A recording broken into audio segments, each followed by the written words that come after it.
Hi, are you having trouble asking questions in English when you're missing a word? Are you having trouble making your phrases stand out without getting off topic? Then, probably what's missing is to learn how to describe objects, places, people, things. Understanding relative clauses is a fascinating topic of English grammar that we will be exploring today. Although they may seem complicated, relative clauses are really quite important for describing the connections between the various elements of a phrase. So let's dive into it.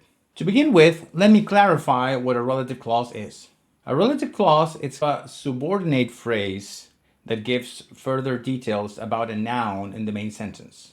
For instance, in the sentence, the book that I am reading is very interesting, the relative phrase that I am reading provides more context for the word book.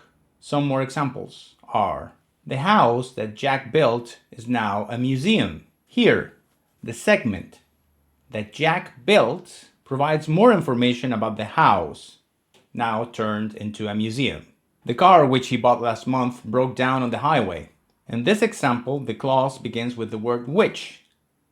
We use it to describe objects, things. The movie that we watched last night was really entertaining. The segment that we watched last night gives more information about the noun movie. She is the doctor who treated my grandma at the hospital. In this example, the relative pronoun who opens a description of the doctor, she, in the sentence. The friend who lent me his laptop saved my day during the presentation. Here, the description who lent me his laptop describes the noun friend. Mister, you ever seen what a Henry rifle can do in the hands of somebody who knows how to use it? They're gonna need somebody who knows what they're doing. Surely a prefect, a senator, somebody who knows the city, who understands her politics. There are two types of relative clauses: defining clauses, which are necessary to grasp the sentence meaning, and non-defining clauses, which add detail but may be removed without affecting the sentence overall meaning. My uncle is the man who's standing over there, for instance. Here, who is standing over there serves as the defining relative phrase, allowing us to pinpoint the specific individual we're discussing. Conversely, commas are used to divide non-defining clauses from the main phrase. For instance, my sister, who lives in London, is coming to visit us. Who lives in London is the non-defining relative phrase in this sentence, giving further context for the word sister, but we can remove it without altering the meaning of the first sentence. That's important. No, but I trusted him to do the right thing.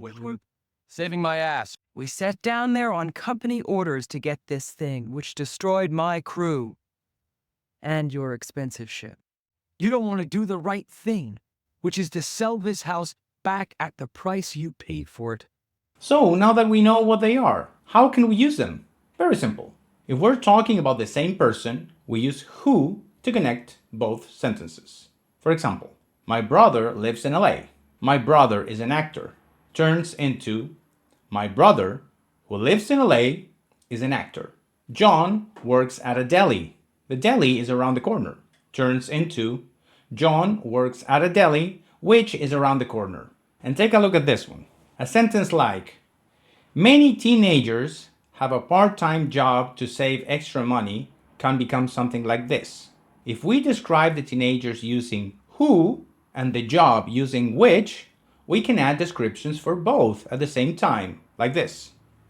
Many teenagers who are studying full-time have part-time jobs, which are often underpaid to save money.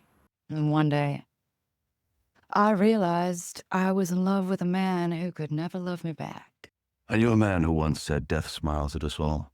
See, Jake, here's a man who knows when a situation is untenable. That's it for our discussion on relative clauses for today. I hope that was useful to you. To further improve your understanding on how this works, don't forget to practice using them in your own writing and of course in your speech. By the way, don't forget to subscribe to our channel and give this video a thumbs up if you found it helpful. See you later. Don't forget to practice. Bye.